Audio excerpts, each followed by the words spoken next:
अस्सलाम वालेकुम। Programme special talk के साथ मियाँ सैफ रहमान हाजिर खिदमत। ईरान अमेरिका तनाज़ा और उसकी मौजूदा सूरत हाल सारी दुनिया को झंझोड़ रखा है। ईरान अमेरिका तनाज़ा ने इसके बारे में तरह तरह की क्या सराइयाँ चहमगोइयाँ तज्ज़िये तबसरे हुए, फिर बयानात की भी एक जंग जो आज तक जारी है, फिर सीज़ फायर जिसमें 60 दिन के अंदर की बात की गई और 60 दिन अब पूरे हो चुके हैं 17 अगस्त को। इसके बाद क्या होगा? और ईरान अपनी कुछ शराइत की बात करता है, अमेरिका कहता है इन शराइत पे हम नहीं राज़ी होंगे। फिर एक इशू जो माजी में तो नॉन इशू था वो अब नए हुर्मुज़ का है। कभी ख़बरें आती हैं कि अमेरिका ने ब्लॉकेट किया हुआ है और एक ताज़ा ख़बर आई है कि एक अनआइडेंटिफाइड यानी गैर शनाख्त शुदा एक प्रोजेक्टाइल एक मिज़ाइल आके भी एक जहाज़ को लगा है जिसमें अमवात का भी हलाकतों का भी अंदेशा है और नुकसान भी हुआ उसको। तो ये सारी सूरत हाल को आज हम एनालाइज करेंगे ऑब्जेक्टिवली। मेरे आज के मौजूद मेहमान हैं जनाब नज़ीर हुसैन, साबिक़ एडिशनल सेक्रेटरी खारजा अमूर। जनाब हम आपको वेलकम करते हैं। आपका बहुत शुक्रिया। ईरान अमेरिका तनाज़ा जो है ये गुज़िश्ता 60-65 दिनों में तो बहुत ज़्यादा टॉपिक ऑफ द वर्ल्ड है यानी, और मेरे ख्याल इसने दुनिया को मईशत को भी इफ़ेक्ट किया है और दुनिया में पॉलिटिक्स को भी इफ़ेक्ट किया है, इंटरनेशनल रिलेशंस को इफ़ेक्ट किया है। और इसके दौरान नए नए माहदे भी जन्म ले रहे हैं। तो उनको आप अलाइनमेंट कहेंगे, पता नहीं, you know better as a diplomat, या रीअलाइनमेंट्स कहेंगे। तो डिफेंस पैक्ट भी आ रहे हैं, कई कहते हैं ये उसी का ऑफ स्प्रिंग है। ये कुछ रियलाइजेशन पाई जा रही है कुछ अक़वाम में कि अब हम अपने दिफा के लिए कोई और रास्ता ढूंढें। ओवर टू यू जनाब। जी बहुत शुक्रिया आपका। चूँकि आपने ईरान अमेरिका तनाज़ा कहा है जी, ये ऐसा अभी हम इसको जंग नहीं कहते। ठीक है। कुछ इश्यूज़ हैं जिनके ऊपर अमेरिका और ईरान का इन अ वे झगड़ा है, और उसको सुलझाने के लिए, उसको मैनेज करने के लिए जिस तरह आपने जिक्र किया एक MOU या इंटरम एग्रीमेंट बना था, ये जो इसमें ये तहरीर था कि 60 दिनों में ये दोनों पार्टीज़ किसी नतीजे पे पहुंचेंगी। और वो जो 14 पॉइंट्स थे, 14 पैराग्राफ्स थे, वो पूरे उस तनाज़े का अहाता करते थे मियाँ साहब। ठीक है। वो जो 14 पैराग्राफ थे, ठीक है, वो यानी नकात की बजाय पैराग्राफ का लफ्ज़ ज़्यादा मुनासिब लग रहा है। 14 पैराग्राफ थे, वो उस तनाज़े का अहाता करते थे। और ये जो इंटरम फ्रेमवर्क था, आप उसे फ्रेमवर्क कहें, हाँ, बेशक इंटरम ना कहें या MOU ना कहें, MOU तो कह सकते हैं। वो इंटरम एग्रीमेंट था, लेकिन बेसिकली वो फ्रेमवर्क था। वो जो 14 पैराग्राफ थे वो फ्रेमवर्क था कि ब्रॉडर अरेंजमेंट था, ब्रॉडर, ठीक है, कि इनके अंदर रह के इसके ऊपर एग्रीमेंट होगा फाइनल, और जो भी इन्हीं ब्रॉडर आउटलाइंस के अंदर है कि हम आगे होगा। ठीक है। अब ये जो फ्रेमवर्क था मियाँ साहब, ये मुस्बत करैक्टर का था, ठीक है, से पॉजिटिव नेचर थी इसकी। इसके अंदर कोई नेगेटिव प्रोविजन नहीं था कि अगर आपने ये नहीं किया तो मैं ये करूँगा, अगर आपने ये नहीं किया तो ये होगा, ठीक है, और अगर आपने 60 दिनों में नहीं किया तो ये होगा। ऐसे माजी के बहुत से फ्रेमवर्क से ये बेहतर था। बिल्कुल, क्योंकि माजी में कुछ पेनल्टीज भी होती थी उसमें, इसमें कोई इनबिल्ट ये होगा तो ये नहीं होगा, ये होगा सर। इस चूँकि अभी वो जो एग्रीमेंट बनेगा, हाँ, उसमें ज़रूर होगा, उसमें तो ये चीज़ें रखी जाएंगी, चीज़ें रखी जाएंगी, उसमें गारंटीज होंगी और उसमें वायलेशंस के पेनल्टीज भी होंगी। फिर जो वायलेशन की सूरत हाल में उसमें फिर ये होगा कि पेनल्टी क्या होगी या नहीं होगी, और या कैसे होगी, वो बात की बात है। अब ये एक पॉजिटिव नेचर का फ्रेमवर्क था, और ये एंटिसिपेट करता था कि 60 दिनों में दोनों पार्टीज बैठेंगी और ये जो 14 पैराग्राफ्स हैं ये ओवरऑल स्केलेटन था उसका, इसके अंदर रहते हुए ये किसी न किसी नतीजे पे पहुंच जाएंगे। और चूंकि वो एग्रीमेंट जब हो गया और तीनों पार्टीज ने, पाकिस्तान ने एज ए गारंटर या एज ए विटनेस किया साइन, तो दोनों पार्टीज ने जब एग्री कर लिया तो ये एक प्रीडोमिनेंट थॉट था कि अब हम रास्ते पे चल पड़े हैं। यानी कि दोनों के एतराफ से ये एक तासुर यही उभरा कि दोनों अमन चाहते हैं किसी ना किसी शक्ल। बिल्कुल ऐसा ही। ये यही बात है। और दोनों ने एग्रीमेंट को हेड ऑफ द स्टेट के लेवल पे किया। उनके भी प्रेसिडेंट ने किया, उनके भी प्रेसिडेंट ने किया, है ना। पेजेश्कियान ने किया ईरान की तरफ से, और प्रेसिडेंट ट्रंप ने किया अमेरिका की तरफ से। जब हाईएस्ट लेवल के ऊपर कोई डॉक्यूमेंट एग्री होता है, कोई फ्रेमवर्क साइन होता है, तो उसका मकसद यही होता है कि वो एक मस्बत, और हमारी विटनेस भी टॉप चीफ एग्जीक्यूटिव लेवल की, पाकिस्तान भी चूंकि मीडिएटर था और उन्होंने इनेबल किया था, इसको फैसिलिटेट किया था, तो ये हर लिहाज से, मेरे लिहाज से एक फुल प्रूफ अरेंजमेंट थी कि, और पॉजिटिविटी थी इसके अंदर। तो लिहाजा हम ये नहीं कहते कि ये एक्सपायर हो गया, नो। अब आप सवाल ये करेंगे कि ऐसी सूरत हाल में फिर क्या होगा। अब फिर पाकिस्तान को मैं ये समझता हूँ कि वापस आना होगा, पाकिस्तान को एक्टिव होना होगा और इसको रेस्क्यू करना होगा। इसको जहाँ से आके रुका है ये, वहाँ से, तो यानी कि नए इनिशिएटिव्स लेने पड़ेंगे पाकिस्तान। नहीं, इनिशिएटिव तो चल रहा है, ये चल रहा है, वो तो चल रहा है। ठीक है। एक चूँकि एक इंटरम अरेंजमेंट हो गई थी, उस अरेंजमेंट ने कुछ ना कुछ प्रोड्यूस करना था, एक और डॉक्यूमेंट प्रोड्यूस करना था जो फाइनल एग्रीमेंट होना, जो अभी नहीं हुआ, जो कि नहीं हो पाया।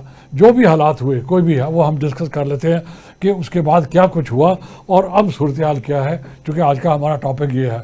मैं कहना ये चाह रहा था कि पाकिस्तान की लीडरशिप को, मिलिट्री लीडरशिप को भी और सिविल लीडरशिप को भी, इनको दोबारा वॉलंटियर करना चाहिए।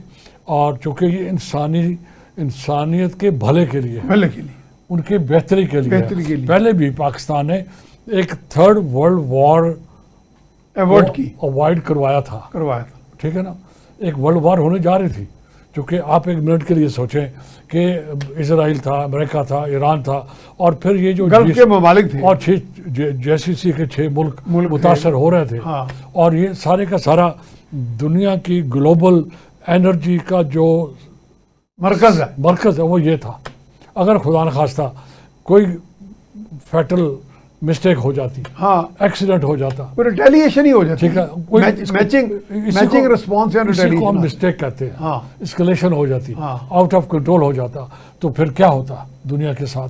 और अभी सिर्फ स्टेट ऑफ हार्मोज पार्शली बंद है, या कभी कभी कंप्लीटली बंद हो जाता है वो, या पार्शली बंद हो जाता है वो।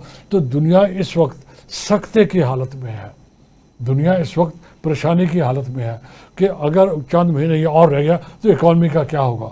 अब हम आ जाते हैं कि इस वक्त सूरत हाल क्या है और आगे क्या हो सकता है, वो क्यों हो सकता है, और दोनों पार्टीज ने क्या क्या डिमांड्स की है, ये हम बेस बनाते हैं इसको। ठीक है। अच्छा, अब चूँकि इन 60 दिनों में दोनों पार्टीज एक ऑफिशियल तरीके से, फॉर्मल तरीके से एक जगह पे बैठ के नेगोशिएट नहीं कर पाई।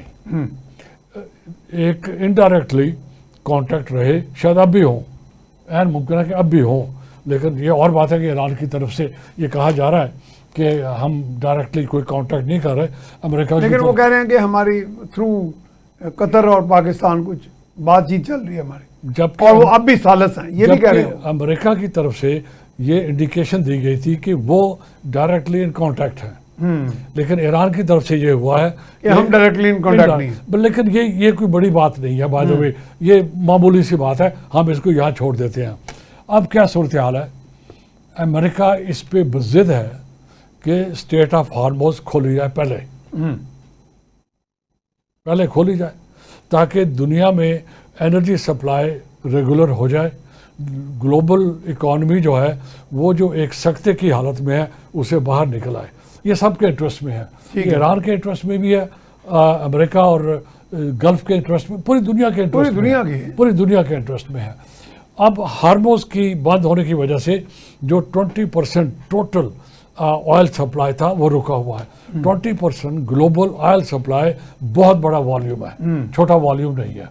इसमें ईरान की अपनी सप्लाई भी है, सऊदी की भी है, यूएई की भी है, कतर की भी यानी है। अगर ईरान भी अपना जहाज निकालना चाहे तो फिर आगे अमेरिकन ब्लॉकेड है, बात उन्होंने तो वही होगी ना। उन्होंने तो निकाल तो वो का- भी नहीं सकते, उन्होंने तो ईरान का मैरीटाइम ब्लॉकेट किया हुआ है। किया हुआ है।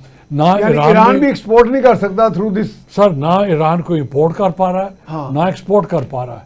इस वक्त ईरान एक बहुत ही मुश्किल हालत में है, वो हम 1 मिनट में डिस्कस करते हैं। तासर वो मुश्किल हालत का दे नहीं रहा। मैं आता हूँ सर, मैं आता हूँ उधर। Let's go one by one systematically. America की ये डिमांड है कि स्टेट ऑफ हार्मस खोलना चाहिए, बाकी बाद में आएगा। ईरान की क्या डिमांड है? उनको 6 उन्होंने डिमांड रखी हैं। अब बेसिस उनका वो MOU ही है। वो कहते हैं कि पहली बात कि आप ब्लॉकेड हटाएं, 1, सैंक्शंस हटाएं, 2, उनकी जो फ्रोजन एसेट्स हैं वो उनको रिलीज करें। ठीक है। चौथा कि ये जो बार बार जंग होती है, जंग ना करने की आप इसकी वो गारंटी करवाएं। फिर सबसे बड़ी बात कि फ़लस्तीन, लेबनान, यमन, ईरान, इनके ऊपर कोई हमले नहीं होंगे और इसको सिक्योर किया जाएगा। अब जब फ़लस्तीन की बात करते हो और लेबनान की बात करते हो, उस वक्त इज़राइल जो है वो फिर एक्टिव हो जाता है। अब ये जो फ्रेमवर्क था 14 पॉइंट का, मियां साहब, ये इजराइल ने एक्सेप्ट नहीं किया। नंबर 1, इजराइल सिग्नेटरी नहीं था। आई विश कि उस वक्त इजराइल को ऑन बोर्ड ले लिया जाता, लेकिन वो ऑन बोर्ड नहीं आना था उन्होंने। उसकी वजह कि उनके जो डिमांड्स थे क्या थे, हम बहुत जल्दी से ऑडियंस के साथ शामिल कर लेते हैं। डिमांड ये था कि न्यूक्लियर प्रोग्राम रोल बैक होगा, इनके मिसाइल प्रोग्राम रोल बैक होंगे, इलाके में जो भी इनके अलायंसेस है, नहीं प्रॉक्सीज कहते हैं, प्रॉक्सीज ना कहें सर, अलायंसेस हैं, उनको भी अनफोल्ड न्यूट्रलाइज किया जाए। नहीं, वो भी रोल बैक होंगे। इसका मकसद है हमास, इसका मकसद है कि लेबनान, इसका मकसद है हूथीज, इनका भी आप हिजबुल्ला रोल बैक करेंगे, हिजबुल्ला को रोल बैक करेंगे। अब ये काम जो चारों थे ये आसान नहीं थे, इसके लिए वक्त चाहिए है बाय द वे। और ये जो फ्रेमवर्क था मियां साहब, और 60 दिन जो थे, ये एक गोल्डन पीरियड था, गोल्डन अपॉर्चुनिटी थी। इसमें अगर ये दोनों साइड बैठ जाते और सिंसियरली और जेन्युइनली, अर्नेस्टली जिसे अंग्रेजी में कहते हैं, ये उसके ऊपर नेगोशिएट करते तो कोई ना कोई नतीजा निकल आना था। कुछ एक्सीडेंट हुए, दोबारा जंग हुई, सीज फायर ख़त्म हुआ। अब ये 6 डिमांड इनकी तरफ से हैं, उनका कि आप पहले खोलें और उसके बाद बात होगी। अब देखें, हम बहुत पिछले 1.5 साल से 1 साल 2 साल से ये कहते आ रहे हैं, जब तनाज़ात वक्त पे सेटल नहीं होते वो ट्रांसफॉर्म हो जाते हैं। अब यही तनाज़ा जो है जिसको हम डिस्कस कर रहे हैं, इसको कोई ये 6ठा महीना शुरू हो चुका है, यू नो। हाँ, फरवरी ऑनवर्ड्स 6ठा महीना चल रहा है। ठीक है। अब ये 6ठा महीने में हालात बदले हैं। अमेरिकन मिड टर्म इलेक्शन करीब आ रहे हैं। ठीक है। अब जो प्रेसिडेंट ट्रंप है वो 24 घंटे एक ही इशू के ऊपर फोकस्ड है। वो प्रेसिडेंट है सुपर पावर का, उसकी और भी ड्यूटीज है और भी काम है उसके लिए। हाँ, और उनकी इंटरनल पॉलिटिक्स भी है, उनकी ग्लोबल पॉलिटिक्स भी है, पार्टी पॉलिटिक्स भी है, और फिर पार्टी पॉलिटिक्स भी है। और हम चाहे ये पसंद करें या ना करें, दुनिया अच्छा कहे या ना कहे, America as a super power is a guarantor of peace in the world. We have to accept it. और अदरवाइज भी है। सर देखें, एक वो अदरवाइज तब होता है जब कॉन्फ्लिक्ट आता है। जब एक यूनिपोलैरिटी थी, आपने देखा थोड़ा सा पीस था। अब ग्रेजुअली जैसे और पार्ट इमर्ज हो रही हैं, हालात बदलते हैं और जितना स्पेस ये पीछे हटते हैं, उस स्पेस को ऑक्यूपाई करने के लिए कोई ना कोई आगे आ जाता है। उसमें कौन है? ईरान भी शामिल है। ठीक है, सर ईरान भी शामिल है, आपका ठीक है। शायद इशारा चाइना की तरफ था, चाइना, वो ठीक है। हाँ। पर चाइना का जो स्ट्रेटजी है, चाइना का जो स्टाइल है, चाइना का जो तरीकाकार है, वो ईरान से मुख्तलिफ है। वो अपनी स्पेस खुद ही क्रिएट कर रहा है, सर वो किसी की स्पेस ऑक्यूपाई नहीं कर रहा गालिबा। सब जब देखें, जो ताकत होती है ना, जो माइट है, जो पावर है, वो अपने आप को मैनिफेस्ट करती अच्छा, है। आप मिलिट्री कम इकोनॉमिक माइट दोनों को मिला के कह रहे हैं? मिलके मैं कह रहा हूँ, तभी का लफ्ज पावर इस्तेमाल कर रहा हूँ। हाँ, इकोनॉमिक पावर और military and power, military power. है ना। वो जो अगर सिर्फ इकोनॉमिक पावर और मिलिट्री पावर ना तो भी वो भी बेकार है, बिल्कुल ऐसे ही। अगर देखो sir, Japan is economic power, but not a military power. Sir look at the situation, हाँ, है वो थर थर कांप रहा है। Just a lame duck, I tell you the lame duck है वो। सर सिंपल सी बात है, economic power without a supporting military military power power has not much, of no significance. कोई सिग्निफिकेंस नहीं। ठीक है, अब इसीलिए चाइना जो है वो पहले इकोनॉमिक पावर बना, अब वो ग्रेजुअली मिलिट्री पावर गैदर कर रहा है। और दूसरी एक और बात भी होती है, हम आप वापस आते हैं, लेकिन इसको हम थोड़ा सा शेयर कर लेते हैं। दुनिया में जितनी भी बड़ी पावर्स थी, चाहे रोमन एम्पायर थी, ऑटोमन एम्पायर थी, या ब्रिटिश एम्पायर थी, वो इकोनॉमिक पावर और मिलिट्री पावर एक दूसरे के साथ complementary थे। मलजूम थे। ठीक है, पहले इकोनॉमिक पावर आई, उसको सपोर्ट करने के लिए मिलिट्री पावर आई। बाहर सूरतों में कुछ मिलिट्री ने तो पावर, मिलिट्री पावर से इकोनॉमिक पावर बन गए ना, फिर उसमें से निकले। बिल्कुल। अब आप ब्रिटेन की ले लें एक मिनट के लिए, क्योंकि ये बहुत अच्छी मिसाल है, वो बड़ा अच्छा टॉपिक है। जब ब्रिटेन इकोनॉमिक पावर था, वो अपने बाउंड्री से बाहर निकला। हाँ, किसके लिए निकला? इकोनॉमी के लिए निकला, रॉ मटेरियल के लिए। ठीक है। अफ्रीका गया, रॉ मटेरियल के लिए, वो मार्केट के लिए इंडिया गया, और उसको सपोर्ट करने के लिए मिलिट्री पावर डेवलप हुई। अब इसी तरह चाइना भी इकोनॉमिक पावर बन रहा है, अब उसको सपोर्ट और सस्टेन करने के लिए military power, it has to become military power, और वो फिर अपने आप को एग्जिबिट करेगा। जब हुसन आता है ना सर। प्रवीण साहनी के मुताबिक तो उन्होंने एक एग्जिबिट पाकिस्तान में कर दिया ना, हाँ, तो दुनिया का सबसे जदीद तरीन 5th जनरेशन स्टेल्थ एयरक्राफ्ट। देखे। अच्छा, अब let's go back to this one, America Iran. अब जो ईरान के 6 पॉइंट्स हैं, सारे के सारे मेरे ख्याल में डूएबल नहीं है। सारे डूएबल नहीं है, नहीं है, बिल्कुल नहीं है। इसी तरह ईरान के हाथ में जो दुनिया की शाह रग आई है, ये जो स्टेट ऑफ हॉर्मज़ है ना, ये शाह रग है। बल्कि बाबल मंदब भी किसी हद तक, अब तो वो भी, चलिए उसमें भी उन्होंने गर्दन उसको भी शामिल कर ले। हाँ, लेकिन ये जो आ गया, ये शाह रग आई उनकी, ये जगुलर वेन है ग्लोबल इकोनॉमी की। अब हम समझे लेकिन बट ईरान के पास फिर भी वो राइट नहीं कि इस जगुलर वेन को काटे, वो तो लड़ाई की वजह से रिएक्ट कर रहा है ना। सर, ये उसका रिएक्शन है, ये रिएक्शन से ज्यादा ये उसकी आउटकम है। आउटकम, जो भी जब जंग होती है, उसका कोई ना कोई आउटकम तो होता है, कोई साइड इफेक्ट होते हैं। साइड इफेक्ट होता है। ये उसका साइड इफेक्ट है कि 27 फरवरी को हार्मोज भी खुला था, हाँ, बाबुल मंदब भी खुला था, है? और एक जंग का सामान था, लेकिन वो जंग हुई, वो बाबुल मंदब भी बंद हो रहा है, सिचुएशन चेंज और हार्मोज भी बंद हो गया। अब ईरान को शायद खुद भी अंदाजा नहीं था कि ये क्या होगा। This was unexpected. दुनिया को तो बिल्कुल इल्म नहीं था। By the way, general Zia Haq ने वो उस वक्त कह दिया था कि जो भी गल्फ में स्टेट ऑफ हार्मोज को कंट्रोल करेगा, वो पूरे रीजन को कंट्रोल करेगा, वो पूरे का पूरे। चलें, याद रखिएगा, हम ब्रेक की तरफ जा रहे हैं जी, हम जा रहे हैं ब्रेक की तरफ। ब्रेक के बाद यहीं से सिलसिला जारी रखेंगे जी। Welcome back. हमारे साथ मौजूद हैं जनाब नज़ीर हुसैन। नज़ीर साहब, आप बात कर रहे थे कि जनरल ज़ियाउल हक ने एक दफ़ा बहुत साल पहले कहा था कि जो स्टेट ऑफ हॉर्मज़ को कंट्रोल करेगा, पूरे रीजन को कंट्रोल करेगा। जनरल ज़ियाउल हक बहुत बड़ा स्ट्रेटजिस्ट था। जिस तरह उन्होंने सोवियट्स की वॉर अफ़गानिस्तान में मैनेज की, जिस तरह उन्होंने पाकिस्तान की अपनी पोजीशन को मेंटेन किया, सस्टेन किया, और पाकिस्तान की जो स्ट्रेटेजिक पावर थी उसको मैनेज किया।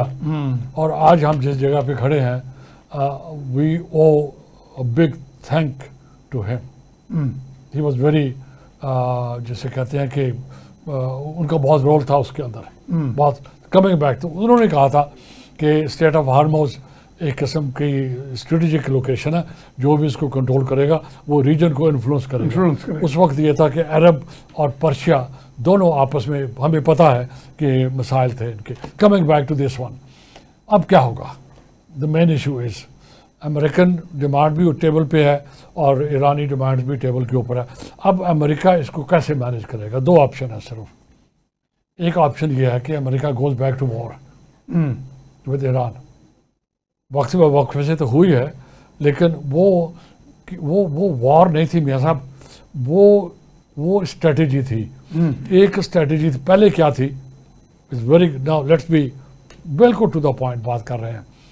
पहली उनकी स्ट्रेटेजी थी कि जो टॉप टियर है ईरानी लीडरशिप की, उनको एलिमिनेट करेंगे तो वहाँ अपराइजिंग होगी, उसके नतीजे में ये चेंज हो जाएगी, ये कोलैप्स हो जाएगी, और हमें जो हमारे वॉर ऑब्जेक्टिव्स हैं मियाँ साहब, वो अचीव हो जाएंगे, वो रियलाइज हो जाएंगे। ये पहली स्ट्रेटेजी थी, वो नाकाम हो गई।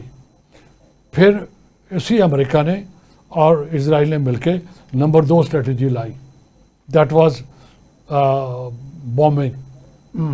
कोई हज़ारों के हिसाब से, अब चूँकि एक्चुअल फिगर किसी के पास नहीं है, 2000 से लेकर 3000 तक भी बताया जाता है कि टारगेट्स को हिट किया गया है। ईरान अमेरिका के पास तो होंगे फिगर्स, उनके पास रिलीज नहीं किए गए, उनके पास होंगे, यानी और किसी को मालूम नहीं। और चूँकि बात यह है कि चूँकि आजकल का जो सोशल मीडिया का दौर है और इन्फॉर्मेशन की भरमार है, तो उसमें डिसइंफॉर्मेशन भी होती है, बहुत ज़्यादा होती है। तो मैं और आप बैठ के मीडिया पे किसी भी अश्योरेंस से ये नहीं कह सकते कि ये है।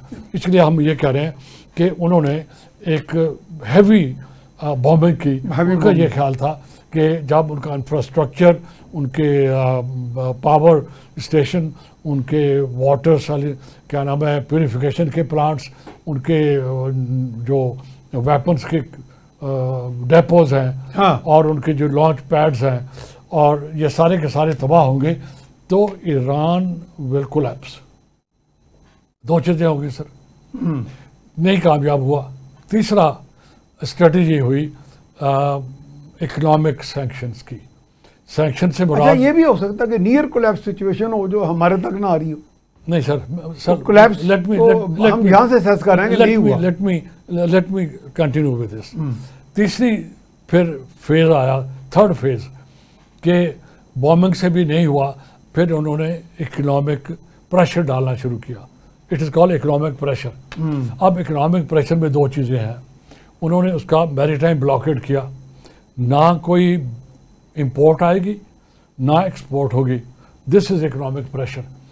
और ईरान जो 80% तेल अपना चाइना को दे रहा था ना, वो अब रुका हुआ है, वो रुक गया। फिर ईरान से चाइना के लिए एक रेल लिंक भी था, उसको भी आपको याद होगा अमेरिकन ने 2 ब्रिज भी टारगेट किए थे।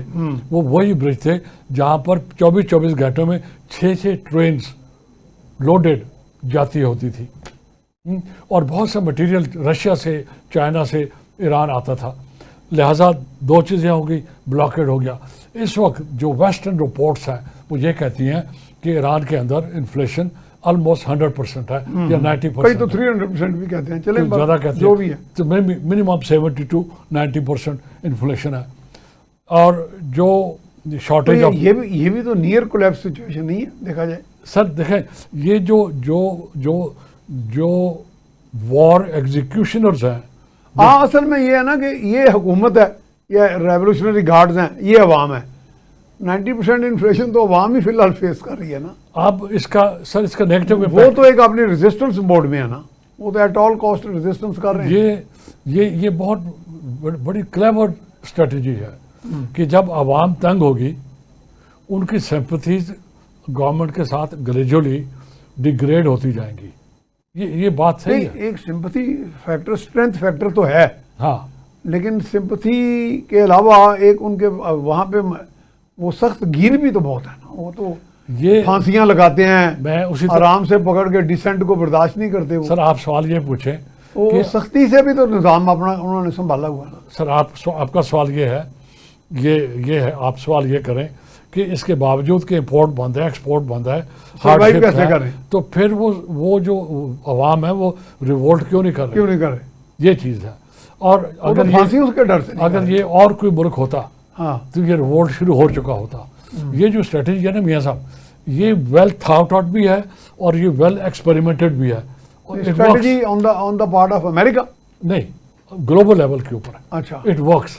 अगर ये आपने किसकी स्ट्रेटजी है? सर, अगर स्ट्रेटजी आपने, किसकी है? मैं अर्ज करता हूँ सर, अगर आपने किसी रजीम को वीकन करना है, उसको टॉपल करना है, हाँ, उसको चेंज करना तो है, वहाँ ऐसे कंडीशंस पैदा कर दें। ये जो हमने 4 चीज़ें बताई हैं ना, हाँ। ये 1 बाय 1 अप्लाई होती हैं।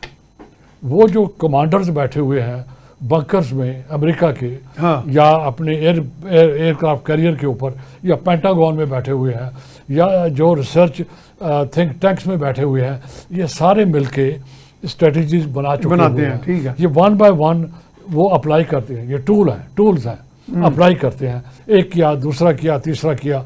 अब चौथा टूल जो है वो था इकोनॉमिक प्रेशर। सो फार आज के दिन तक इकोनॉमिक प्रेशर ने काम नहीं किया। उल्टा हो गया कि उनका जो स्टेट ऑफ हॉर्मुज बंद हुआ, उससे दुनिया के ऊपर इकोनॉमिक प्रेशर आ गया। अब दुनिया का प्रेशर अमेरिका के ऊपर आ गया, बजाय के अमेरिका का प्रेशर ईरान पे आए, दुनिया का प्रेशर अमेरिका पे आ गया कि you have to resolve this. अब 2 पॉसिबिलिटीज हैं। अमेरिका टेकिंग दी प्रेशर ले रहा है। मैं उसी पे आ रहा हूँ। हाँ। अब अमेरिका अंडर प्रेशर आके 2 काम कर सकता है। एक, गिव अप, वाइंड अप, और ऑन द कंट्रेरी एस्केलेशन, और wrap up and gradually go back. एक ये ऑप्शन है। ये दुनिया में होता रहा है पहले, हाँ। कोई नई बात नहीं है। क्या हुआ था वियतनाम में? अमेरिका ने वाइंड अप किया, रैप अप किया, अपने बंदे निकाले। हालांकि 50,000 अमेरिकन मार चुके थे वहाँ पर, और जापान, उनके 2 मिलियन वियतनामीज मारे गए थे।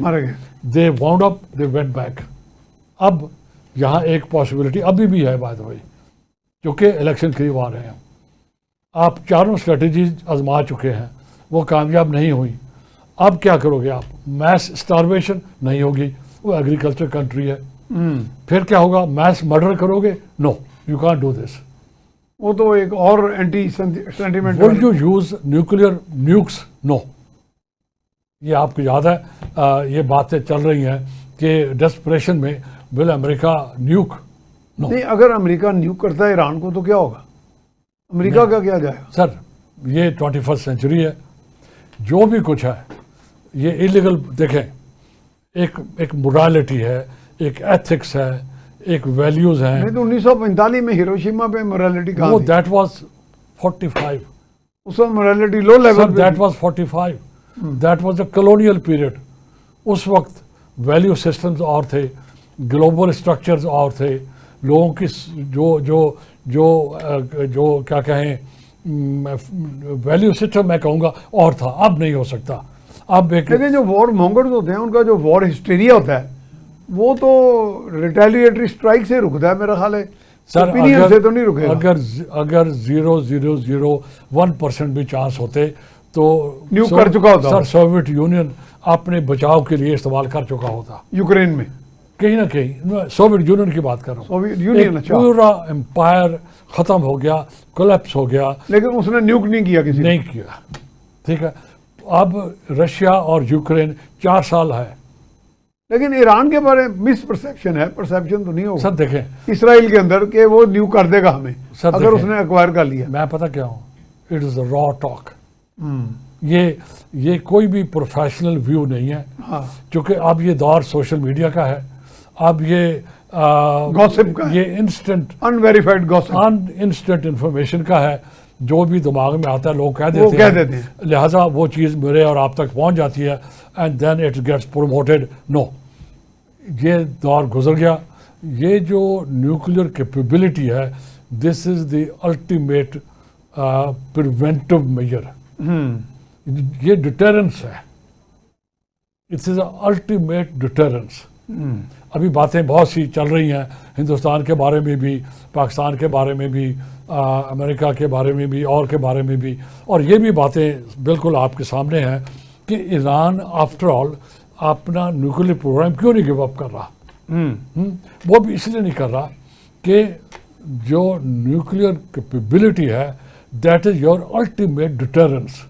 अगर इनके पास होता, ये बना चुके होते, तो ये बॉम्बिंग शॉम्बिंग तो होती ये जो 4 स्ट्रेटेजीज इस्तेमाल हुई ये होती और ना, वो फेल हो गई, हाँ। तो ये ना होती। आपके सामने पाकिस्तान देखें, आपके पास नॉर्थ कोरिया देखें सर, हाँ, एक एग्जांपल है आपके पास, लेटेस्ट एग्जांपल है। तो लिहाजा ये this is out of question. America एक सुपर पावर है, एक जिम्मेदारी है उसकी, दुनिया बिल्कुल अलाउ नहीं करेगी। अगर यानी आपकी बात मैं एक समझाऊं कि सुपर पावर सारे काम नी जर्क तरीके से नहीं करती, बड़ी वेल थॉट आउट स्ट्रेटजी होती है। सर ये सुपर पावर की वजह से नहीं है, हाँ, ये लीडरशिप फेलियर है। हाँ, it is a leadership failure. ये war once again was unnecessary, unnecessary, it was illegal, it was unlawful, unjustified, totally. and it was managed by Netanyahu and Mossad. It was based on, मैं एक और चीज़ आपकी share करता हूँ अपने audience से, आपसे। सर एक बहुत सीनियर मिलिट्री स्पेशलिस्ट है अमेरिका का, उसने कहा कि ये जो इजराइल और नेतन्याहू ने एक सिनारियो बिल्ड किया था, इसके पीछे एक्सट्रीम हेट्रेड और कॉन्टेम्प्ट का एलिमेंट था अगेंस्ट मुस्लिम्स। आप just give it a thought कि अगर आपने अपने आप को अगर आपने अपनी सोसाइटी को, अगर आपने इंस्टीट्यूशंस के अंदर ये जैसे कहते हैं कि अपने अंदर जज़ब कर लिया हुआ है एंटी मुस्लिम हेट्रेड होना, नफरत, उसका फिर नतीजा भी यही निकलता है। अब यही मैं आपसे अर्ज़ करूँगा मोदी के बारे में, यही मैं अर्ज़ करूँगा आरएसएस के बारे में, यही मैं अर्ज़ करूँगा बीजेपी के बारे में, यही मैं अर्ज़ करूँगा इंडियन लीडरशिप के बारे में। उन्होंने पाकिस्तान के बारे में अपनी पब्लिक के अंदर इतनी नफरत भर दी है कि वो खुद उस नफरत के गुलाम हो गए हैं। इसी तरह मियां साहब नेतन्याहू, उसकी मिलिट्री, उसकी सिविल सोसाइटी, उसके अदारे एंटी मुस्लिम हेट्रेड के अंदर इतने गिर गए थे, इतने अंदर चले गए थे, गहरे चले गए थे कि उनसे जो असेसमेंट हुई वो भी गलत थी। यानी जेनोसाइड की वही वजह है, उसकी भी जेनोसाइड उसकी वजह बना, because they look down upon it. और ये मेरा ख्याल में एक सुपर पावर ये नहीं करती। एक पावरफुल, यानी सुपर पावर का कंडक्ट जो होता है वो रेस्टोरेंट वाला होता है। बिल्कुल होता है, ये सही कह रहे हैं, क्योंकि आपने ये कहा, बिल्कुल। तो फिर मैंने उसकी सुपर पावर का कंडक्ट ओवरऑल एक सर ज्यादा रेस्टोरेंट का होता है। एक उनके कॉन्डक्ट, उनका एक वैल्यू सिस्टम है जिसके तहत वो काम करते हैं। यही वजह से सुपर पावर है। अगर ये ना होता तो सुपर पावर नहीं बनती। उसकी ऑब्लिगेशन भी होती है, मॉरल ऑब्लिगेशन भी है, ऑफिशियल भी है, जैसे यूएन सिक्योरिटी काउंसिल है, ठीक है, जैसे यूएन है, जीए है।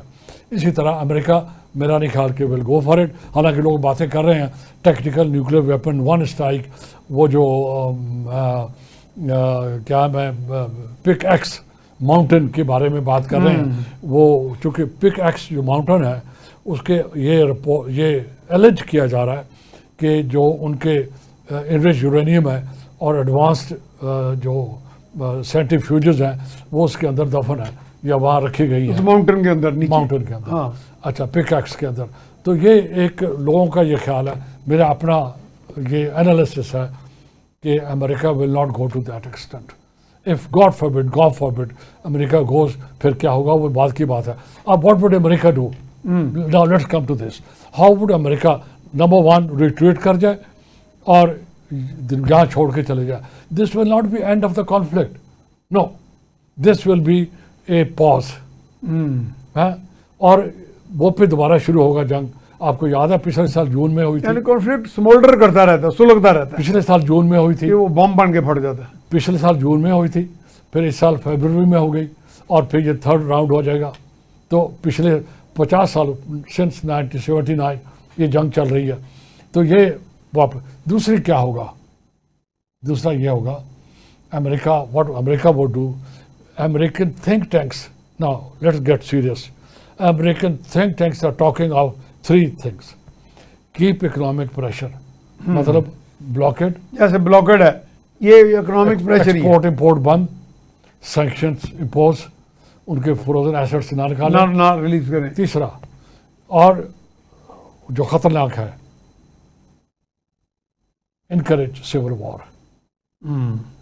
यस, इसके भी चांसेस हैं, यस, नहीं, आई एम टॉकिंग ऑफ, लेकिन आपस में तो वहाँ एक हार्मनी और कोहेसिवनेस ज्यादा है सर आई एम सोसाइटी के अंदर वहाँ। I am talking of the talk of American think tanks. Think tanks हम ये नहीं कह रहे कि होगा ये नहीं होगा, नो, ना हम उसको अच्छा कह रहे हैं ना बुरा कह रहे हैं, ना होगा ये नहीं कह रहे हैं, लेकिन जो सोचा जा रहा है वहाँ मैं उसकी बात कर रहा हूँ।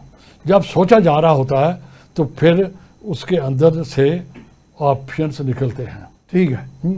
और ये होता रहा है पहले। आपको याद है जब 53 में इलेक्टेड प्राइम मिनिस्टर था, उसके खिलाफ अपराइजिंग हुई थी, रजा शाह पहलवी को लाए गए थे, बिल्कुल वो भी अपराइजिंग थी, अपराइजिंग थी। ये भी अपराइजिंग हो सकती है, सिविल वॉर भी हो सकती है।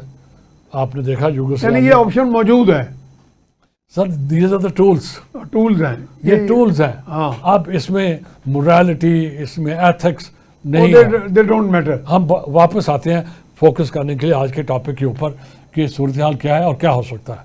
नंबर 1, ये कंटिन्यू करेगा और पीरियोडिक स्ट्राइक्स होती रहेंगी।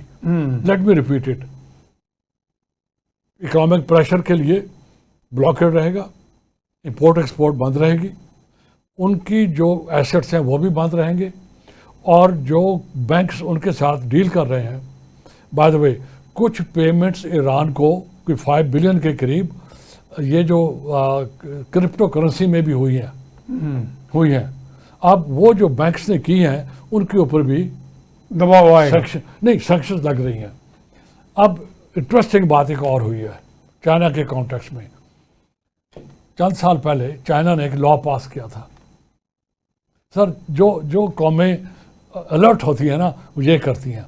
चाइना ने एक लॉ पास किया that it will be unlawful for any Chinese companies to accept, to abide by the laws of America which sanction these companies. अब अगर 50 चले आप वाइंड अप कर दें जरा प्लीज। अगर 50 हाँ। चाइनीज कंपनीज तेल खरीद रही हैं और अमेरिका उनके ऊपर सैंक्शन लगा रहा है, तो उन कंपनीज के लिए अनलॉफुल होगा कि वो सैंक्शंस को माने। ठीक है, उनके पीछे स्टेट खड़ी होगी, कंक्लूडिंग स्टेटमेंट दे दें। उनके पीछे स्टेट खड़ी होगी, ठीक है ना। अब these are the way out, these are the solutions. अब ईरान के लिए जो मैं जो इस सारी इंफॉर्मेशन के ऊपर बेस करके हम ये कहना चाह रहे हैं कि ये जो कॉन्फ्लिक्ट है it is not going away, it might slow down, it might come down. America might give a breathing space to prepare for it, और ताकि उनकी इलेक्शन हो जाए। लेकिन एक डेवलपमेंट ख़तरनाक हुई है पिछले हफ्ते, 4 B1 B2 इस कैटेगरी के जहाज़ आके लैंड किए हैं यूके में। अब अगर वो उस किस्म के जहाज़ आके लैंड किए हैं और यूके में है, ये भी एक सिग्नल है बाय द वे। और जो ईरानियंस हैं, चाइनीज़ हैं, पाकिस्तानी हैं और लोग हैं जो मिलिट्री एक्सपर्ट्स हैं, उन्होंने इसका नोटिस लिया होगा। तो लिहाजा coming to the conclusion, it's the complex situation, it simply can not be said कि ये XYZ होगा। There are lot of options, there are lot of possibilities, there are lot of dangers also. लिहाजा हम सबको ये alert रहना होगा कि नुकसान ना हो। ईरान को भी अपने आप को मैनेज करना होगा, अमेरिका को भी मैनेज करना होगा, ताकि ये सूटेबली रिजॉल्व हो जाए और दुनिया की इकॉनमी भी चल पड़े और ईरानी सोसाइटी भी रिवॉल्व हो जाए और अमेरिकन जो भी ऑब्जेक्टिव्स हैं जैसे भी वो मैनेज करते हैं, we leave it to them. चलें जनाब, बहुत शुक्रिया नज़ीर हुसैन साहब। प्रोग्राम भी इख्तिताम को पहुँचा। इसमें सारे ऑप्शन स्ट्रेटजीज डिस्कस हुए हैं। लुबे-लुबाब ये है कि this conflict is not going away so soon, लेकिन हमें इस पे अलर्ट भी रहना पड़ेगा और जो ईरान और अमेरिका को भी रेस्ट्रेंट एक्सरसाइज करना पड़ेगा, और यही एक सूरत है कि दुनिया में और ख़िते में अमन कायम हो। इसके साथ ही मियाँ सैफ रहमान को इजाज़त दीजिए। अल्लाह निगहबान।